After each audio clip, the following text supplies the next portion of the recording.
I think it really helps to have a space that embraces your creativity. You know, it always started with my bedroom. This was the place where I got to play games and, more importantly, work on games for the first time in my life. When I was a teenager, this is where my game development journey began, so it's fascinating looking back at my setup. My partner and I recently had to move, and we moved into our first apartment, which of course meant I get to create a whole new space for my office. Now more than ever, I'm spending so much of my time working on our game, Misc, a Tiny Tale, a 3D platformer where you play as a small robot in a giant world. Now that the game is my core focus, I really wanted to create a space that I was comfortable and inspired to work in. I wanted that space to not only reflect my own thoughts and passion, but also the company Tinyware as well. So I want to share with you guys what my space looks like, and hopefully along the way you'll be inspired or get ideas for you to use in yours.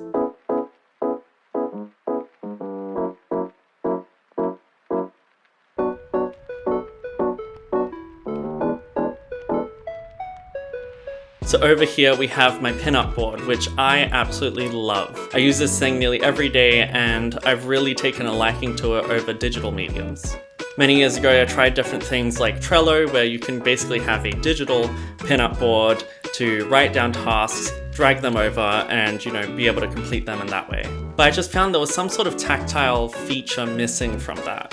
There's nothing quite as satisfying as writing down a task, pinning it up to your board, and then once it's complete, ripping it down and throwing it in the bin. And because my Pinup Board is behind me, I actually have to get out of my seat and walk up to it, so it kind of creates a bit more of a dynamic environment. Even if it's a simple task, I'll usually scribble in a little drawing to go with that. So then from a distance, I can really see what tasks are what. And I mean, I am not the best drawer. That's exactly why we have a 2D artist on the team. But for me, it really helps just get these concepts out. Being able to draw them in a book, pin them up, and kind of see the bigger picture of the project is really satisfying. Right next to my Pinup Board, I've got my whiteboard, which is also a fantastic addition. Having them side by side is really handy. The whiteboard is really good for just, sketching different concepts and ideas out without having to waste paper or without having to really commit to anything. Just above these two boards, I actually have a Tinyware Games sticker. This wall sticker I've had for many years, and it's really cool because it actually uses a combination of light adhesive and friction to stick onto your wall. This means that it's super rent friendly. I've never had a problem with, it taking down paint or anything like this when you remove it. And it's actually made of a cloth-like material, so it's super sturdy. I think it just adds that little bit of an extra final touch to the office space and really makes it feel like, this is more than just a work from home environment. It's really the kind of home of Tinyware Games. As you can see behind me, this is my computer setup. A majority of my game development time I spend on art assets, so I've always needed something really nice and large like our TV. This lets me get up right close to the details and really be able to texture things and see things in a different way compared to just some of the smaller traditional monitors. Just left of my TV, I actually have a portable monitor standing on my computer. I actually chose a portable monitor because it lets me really take it to events in a very easy way. It doesn't require a ton of power, and I can just use it as a sort of second little screen for extra information while I'm working on the bigger stuff on the main screen.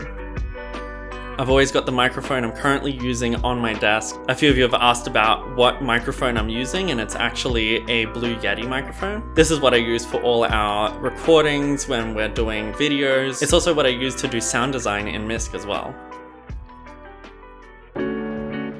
Now obviously I spend most of my day here, so I wanted this setup to be really comfortable for what my body needs. So I've adapted the whole room to basically be suited for a floor desk. Similar to a standing desk, a floor desk setup lets you kind of work in a more flexible, dynamic way.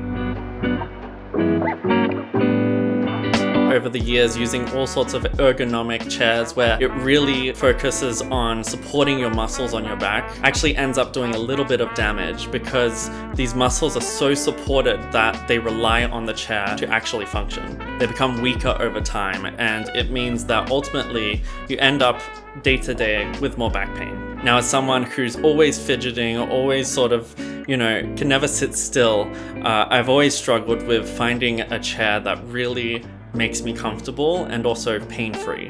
And having things like scoliosis definitely doesn't help with that. About 6 months ago is when I switched to this floor desk setup, and I don't think I'm going to be changing it anytime soon.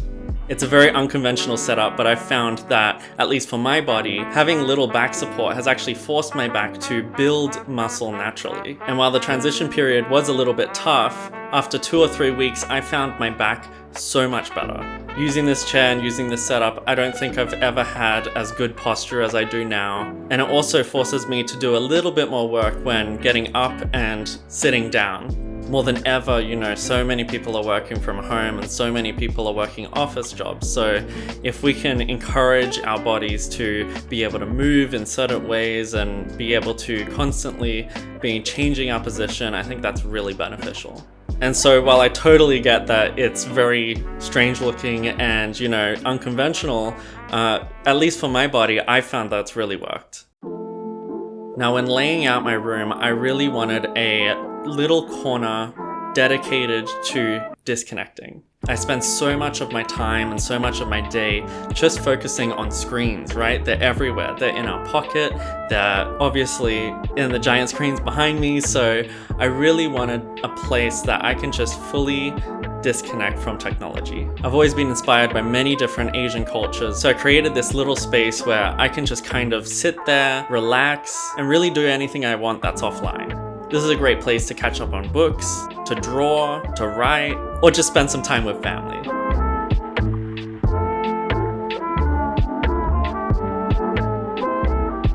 I think being comfortable in your environment definitely has an impact on your art. It's one of the reasons why I hide these little characters and these little figures around me, because it reminds me very much of our game, Misc, A Tiny Tale. Being a tiny little character in a seemingly giant world, that everybody else is completely used to, but to you it's completely new. I think that's such a fun idea, and I really like that we've been able to incorporate it in this space. I know I'm going to make so many amazing memories and go on so many incredible journeys in this room, so I'm really excited to see all of that come together. If you're in our Discord or if you're on any of our social media, I would love you to comment a photo of your gaming setup. Whether you're a developer, a gamer, or just someone creative, I really love to see the different ways people express themselves through their environment.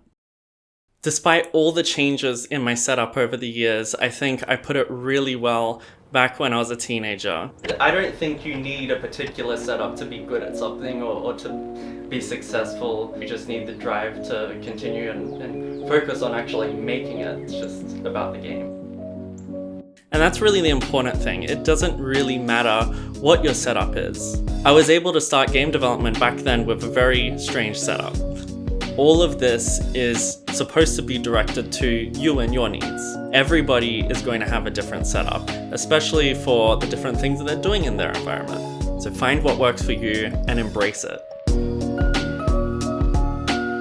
Okay, I'm going to go back to working on the game, so thank you so much, and until next time, bye!